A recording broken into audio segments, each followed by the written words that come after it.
El tablero del crimen organizado en México se sacude con una intensidad que no se veía en meses.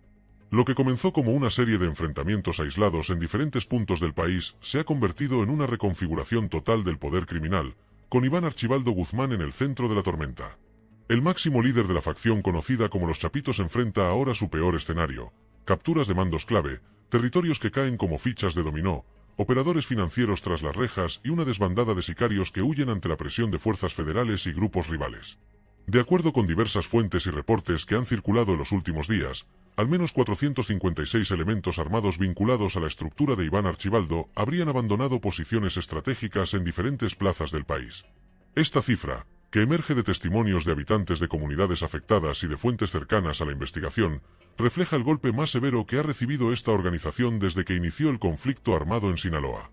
El pasado domingo 28 de diciembre, elementos de fuerzas federales lograron la detención de Iván Archibaldo Guzmán, máximo líder de la gente de los Guzmán, tras un fuerte operativo en un lujoso fraccionamiento ubicado en Zapopan, Jalisco. Según medios locales, los hechos ocurrieron durante la madrugada en el exclusivo fraccionamiento Puerta de Hierro, luego de un operativo encabezado por el Grupo de Operaciones Especiales de la Secretaría de Seguridad y Protección Ciudadana, dependencia comandada por Omar García Arfús, en coordinación con la Secretaría de Marina y el Ejército Mexicano. Primeros reportes señalan que la captura se logró gracias a una llamada anónima que permitió ubicar al objetivo en una residencia de alto nivel. El operativo se desarrolló con sigilo, evitando enfrentamientos que pudieran poner en riesgo a civiles de la zona residencial. Elementos federales acordonaron el perímetro mientras unidades especiales ingresaron al inmueble, logrando la detención sin que se reportaran intercambios de disparos. Este golpe podría representar un punto de inflexión en el conflicto armado que se ha vivido en Sinaloa durante los últimos meses. Las autoridades federales han señalado que se espera que el detenido sea extraditado en las próximas horas hacia Estados Unidos, donde enfrenta múltiples cargos por tráfico de sustancias prohibidas, lavado de dinero y delincuencia organizada. Pero la captura del máximo líder no es el único golpe que ha recibido esta estructura criminal. De manera paralela, autoridades lograron la detención de quien sería identificado como el principal operador financiero de la organización, señalado además como suegro de Iván Archibaldo. Esta figura, cuya identidad permanece bajo reserva por parte de las autoridades, habría sido clave en el manejo de recursos ilícitos, operaciones de lavado de dinero y la adquisición de propiedades utilizadas como casas de seguridad. Según versiones extraoficiales, este operador financiero manejaba una red de empresas fachada que incluía negocios de entretenimiento, construcción y bienes raíces en diferentes estados del país.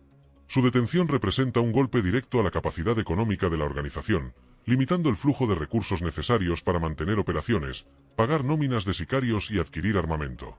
Testigos de la zona reportaron que en las horas previas a la detención del operador financiero, se observó movimiento inusual de vehículos blindados en colonias de alto nivel de Zapopan y Guadalajara.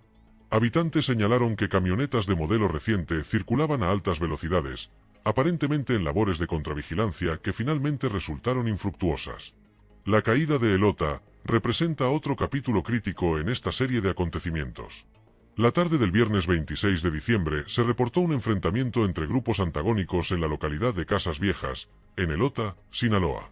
De acuerdo con reportes preliminares, en la zona se escucharon múltiples detonaciones de arma de fuego, generando pánico entre los habitantes que permanecieron resguardados en sus hogares. Apenas unas horas antes del enfrentamiento, se había difundido un vídeo en redes sociales en el cual se observa a civiles armados con vestimenta táctica, presuntamente pertenecientes a la gente del sombrero, realizando patrullajes en dicha localidad.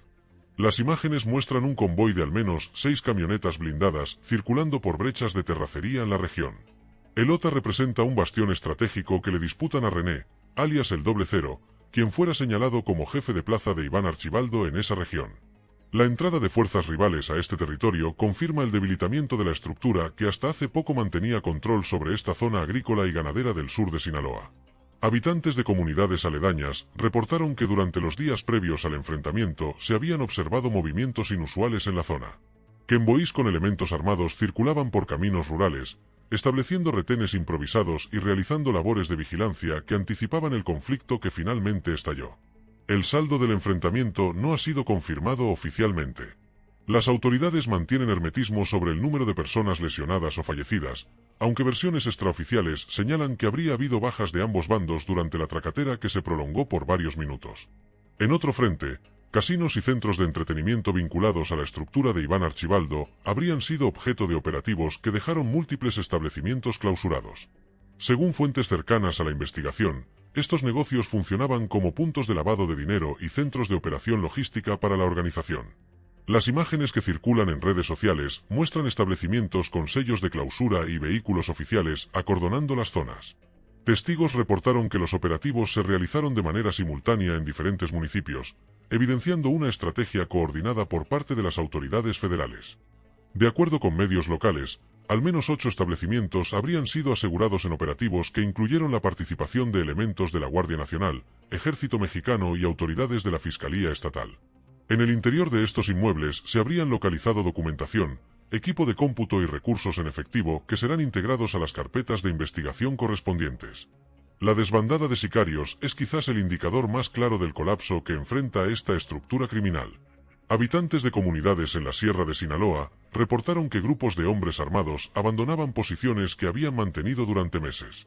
Los testimonios describen escenas de caos, con vehículos cargados de pertenencias alejándose a toda velocidad por brechas de terracería.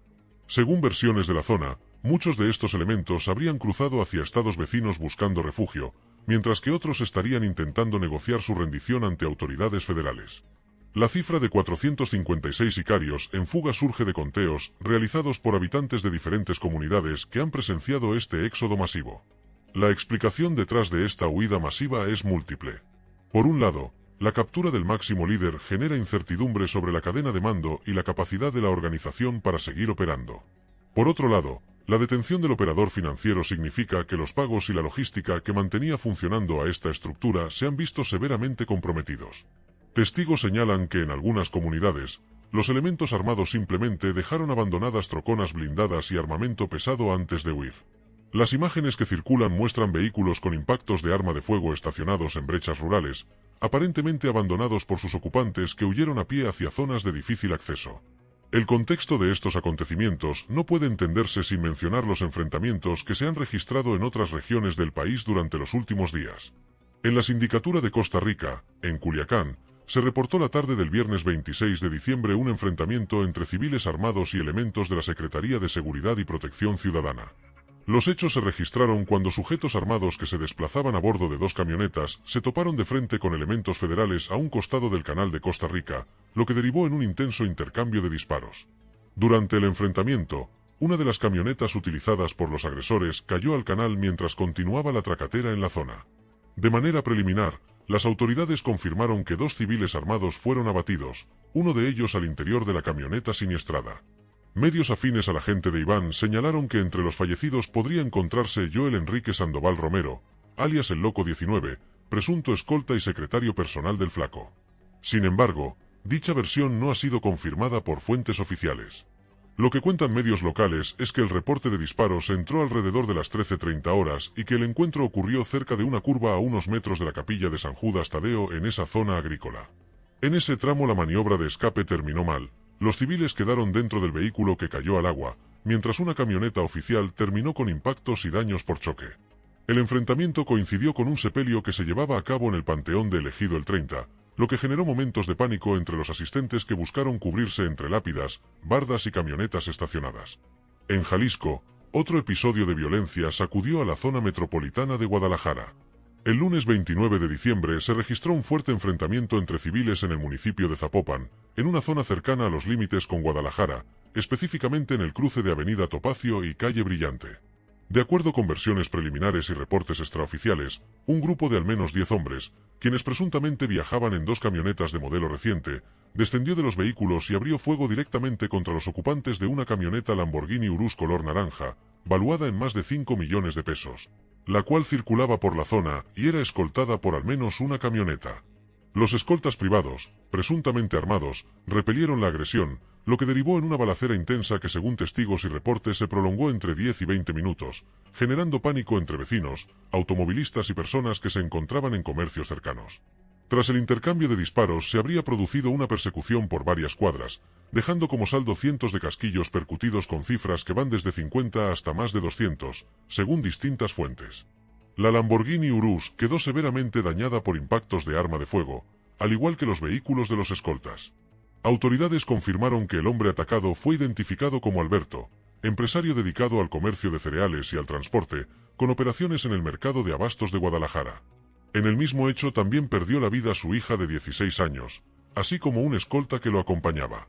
El saldo preliminar indica 2 personas fallecidas y al menos 5 lesionadas, entre ellas mujeres.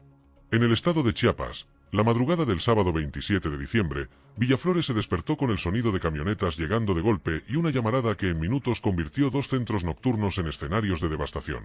Primero la Cábala Sport Bar y Karaoke.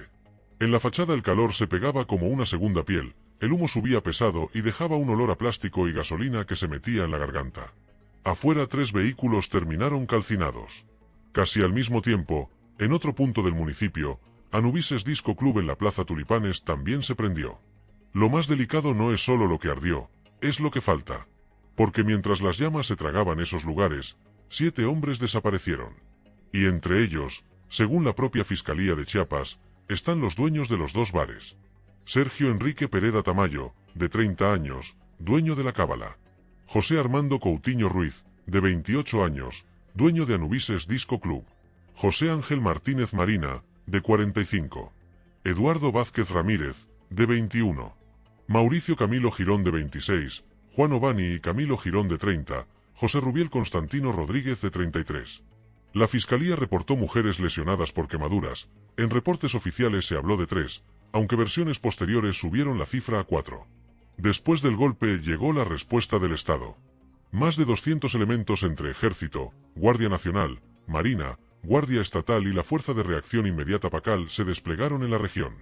Una semana antes, la madrugada del viernes 19 de diciembre, amanecieron lonas colgadas en puntos del municipio con una frase que para muchos fue la antesala: Villaflores tiene dueño, salgan a pelear, atentamente Cártel de Sinaloa. Un reto directo que nombra a Juan Manuel Valdovinos Mendoza, el señor de los caballos. En Morelos, sicarios del Cártel Jalisco Nueva Generación lanzaron un mensaje en vídeo en el que aseguran que han entrado y tomado Huitzilac. También hacen una mención en la que exponen que presuntamente están operando en todo el estado.